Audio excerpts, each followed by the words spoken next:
వరుస హత్యల కేసులో నిందితుడు రాజ్ కుమార్ ఎక్కడ? ఇదే ప్రశ్న ఇప్పుడు తెలంగాణ పోలీసుల్ని వెంటాడుతోంది. అంటే ఇప్పటివరకు 14 బృందాలు పెట్టారు సతీష్ గారు, రైట్? 14 బృందాలు, 4 సెల్ ఫోన్లు వాడుతూ ఉన్నాడట. ఎన్ని సిమ్లు అండి? 16 సిమ్లు. అంటే చాలా చాలా చాకచక్యంగా ప్రీ ప్లాన్డ్ గా అతను జైల్లో ఉన్నప్పుడే ప్లాన్ చేసుకుని మొత్తం ఈ మర్డర్స్ చేశాడు. ఆ తర్వాత ఆ రకంగానే అబ్స్కాండ్ అయ్యాడు.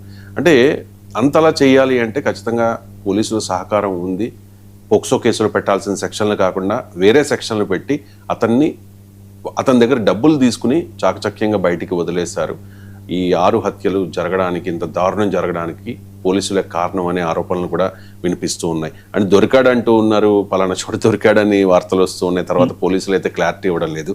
దీనికి సంబంధించిన తాజా డెవలప్మెంట్స్ ఏంటి, అప్డేట్స్ ఏంటి? అంటే ఇక్కడ చట్టాన్ని రక్షించాల్సిన చోట రక్షక భటులు భక్షక భటులు అయ్యారు.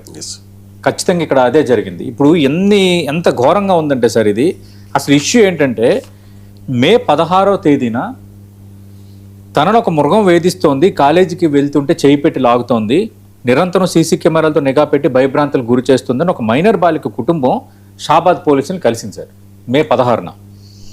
అయితే అడ్డు వస్తే చంపేస్తానంటూ ఆ రాజ్కుమార్ చేసిన తీవ్రమైన హెచ్చరికలను కూడా ఫిర్యాదులు రాశారు.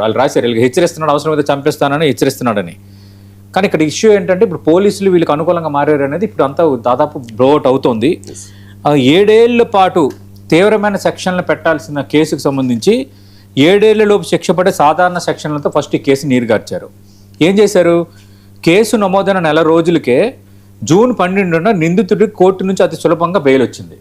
రావడం ఏం చేశాడో మనం ఇప్పుడంతా 2 తెలుగు రాష్ట్రాల్లో మాట్లాడుకుంటున్నారు ఆ ఇన్సిడెంట్కి సంబంధించి. ట్విస్ట్ ఏంటి?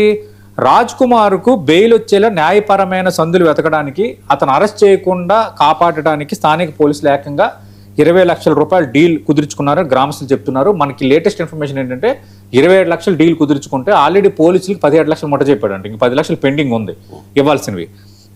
రెండోది ఏంటి? బాధితురాలి సోదరుడు ఈ బెయిల్ పిటిషన్ను తీవ్రంగా వ్యతిరేకించిన పోలీసులు కనీసం బాధితురాలు వాంగ్మూలం రికార్డ్ చేయలేదు. అంటే ఇవ్వకూడదన్న దానిపై అసలు బాధితురాలు వాంగ్మూలం రికార్డ్ చేయాలి కదా, రికార్డ్ చేయలేదు. రెండోది ఏం చేశారు? నిందితుడిని కనీసం కస్టడీకి తీసుకోలే.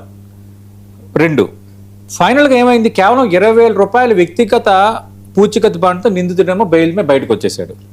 బయటకు వచ్చిన తర్వాత 6 హత్యలకు పాల్పడ్డాడు. ఇప్పుడు ఎక్కడ ఉన్నాడో తెలియదు. కొందరు పోలీసులు అదుపులోకి తీసుకుంటున్నారు అంటున్నారు, లేదు ఇంకా దొరకలేదు. 16 సిమ్ కార్డులు వాడుతున్నాడు, రాష్ట్ర సరిహద్దులు దాటాడు, కొందరు గోవాలో ఉన్నాడని, కొందరు బెంగళూరులో ఉన్నాడని రకరకాల చర్చ జరుగుతోంది. ఇక్కడ స్పెసిఫిక్గా ఏంటంటే పోలీసు ఉన్నతాధికారుల పర్యవేక్షణ లోపం కొట్టొచ్చినట్టు కనిపిస్తోంది.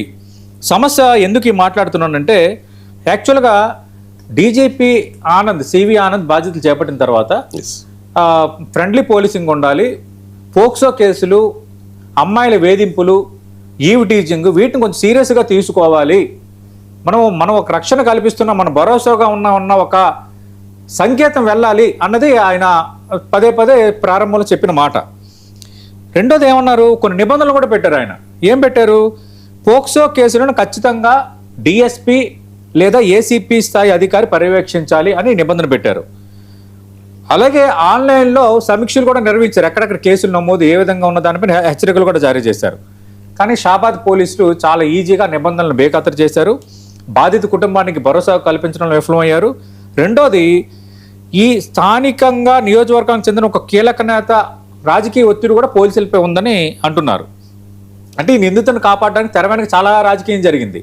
అంటే రాజ్కుమార్ అనేవాడు ఎంత దుర్మార్గుడో, ఎంత కీచకుడో, ఎంత నరరూపరాక్షుడో అనేది అప్రస్తుతం అన్నమాట వీళ్ళకి ఏంటంటే ఒక పొలిటీషియన్ ఎవడో కాపాడతాడు, వాడికి వీడు ఏదో జై కొట్టడమో, వీడికి ర్యాలీలు చేయించటమో, లేదంటే ఏదైనా కార్యక్రమాలు ఖర్చు పెట్టడమో, వాడి తరపున దందాలు నిర్వహించడం ఏదో ఉంటుంది రాజకీయ నేతకి.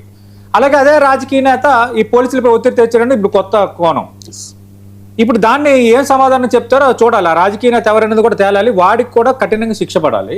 రెండు, ఈ పోలీసుల వ్యవహారంపై ఆరోపణలు వస్తున్నాయి కాబట్టి తీసుకున్నారు అన్న దానిపై ఆరోపణలు వస్తున్నాయి, పూర్తి స్థాయిలో అవి కూడా మనకి బయటికి రావాలి. ఖచ్చితంగా పోలీసులు బయటకేమో ఫ్రెండ్లీ పోలీసింగు, మేము అంతా ఎవరైనా భయపడకుండా వచ్చి ఫిర్యాదు చేయండి, మేము న్యాయం వైపే నిలబడతాం, చాలా చాలా చాలా కబుర్లు చెప్తారు. ముఖ్యమంత్రుల సమీక్షలోని వాటిల్లో కూడా ముఖ్యమంత్రులు కొన్ని చెప్తారు, పోలీసులు మీరు సరిగ్గా ఉండాలని చెప్తారు, కొత్తగా డీజీపీగా వచ్చిన వాళ్ళు ఆఫీసర్స్ మేము చట్టానికి న్యాయానికి కట్టుబడి ఉంటాం, సామాన్యుడికి న్యాయం చేయటమే ధర్మాన్ని కాపాడటమే మా విద్యుత్ ధర్మం అంటారు. మరి ఇవన్నీ ఏంటి? ఈ మధ్యన అవినీతి కేసులు ఒకటి బయటపడుతున్నాయి. ఈ విధంగా అంటే ఒక పేద కుటుంబం సంబంధించి వాడు అంత వేధింపులు పాల్పడుతుంటే సీసీ కెమెరాలు పర్యవేక్షణ పెట్టి వాళ్ళ కుటుంబం ఎక్కడికి వెళ్తుందో, అమ్మాయి ఎక్కడికి వెళ్తుందో, వాడు అంత ఘోరంగా నీచంగా వాళ్ళని బెదిరిస్తే, మీరు ఈ వివరాలు బయటపెడితే చంపేస్తామని బెదిరిస్తే వాళ్ళు ఒక ఫిర్యాదు చేస్తే ఆ ఫిర్యాదుకు సంబంధించి ఏ విధంగా రెస్పాండ్ అయ్యారు, ఏం సెక్షన్లు పెట్టారు, వాడికి బెయిల్ వచ్చేటట్టుగా ఏం చేశారు, కనీస బాధితురాలు వాంగ్మూలం తీసుకోలేదు, వాడిని కస్టడీకి తీసుకోలేదంటే ఎంత ఘోరంగా పందికొక్కుల్లాగా ఎంత ఘోరంగా నచ్చినట్టుగా తినేసి రాజకీయ ఒత్తిళ్లకు లోనయ్యి చివరికి 6 ప్రాణాలు బలుకున్నంత సంఘటన. ఇప్పుడు 6 ప్రాణాలను తీసుకొస్తారా సార్? తీసుకురారు. అంటే అంత ఘోరంగా ఉంది వ్యవస్థ. ఖచ్చితంగా ఈ పోలీసులు ఎవరైతే దీనికి పాల్పడ్డారో వాళ్ళు ఏ స్థాయిలో ఉన్నా ఇప్పుడు ట్రాన్స్ఫర్ అయ్యి ఎక్కడ ఉన్నా ఖచ్చితంగా వాళ్ళని శిక్షించాలి, ఖచ్చితంగా వాళ్ళని అదుపులోకి తీసుకోవాలి. దీని వెనకున్న రాజకీయ నేతను వార్తలు వస్తున్నాయి కదా, పార్టీలకు అతీతంగా ఆ రాజకీయ నేత బీఆర్ఎస్ అయితే కేసీఆర్ వాడిని మొత్తం పార్టీ నుంచి బహిష్కరించాలి, చట్టాన్ని సహకరించాలి. కాంగ్రెస్ నేత అయితే రేవంత్ రెడ్డి, మహేష్ కుమార్ గౌడ్ వాటిపై చర్య తీసుకోవాలి. బీజేపీ నేత అయితే కిషన్ రెడ్డి, అధ్యక్షుడు రామచంద్రరావు చర్య తీసుకోవాలి. ఇక్కడ స్పేర్ చేయకూడదు. ఇలాంటి వాళ్ళని స్పేర్ చేస్తే ఇలాంటి సామాన్యులకి అన్యాయం జరుగుతుంది.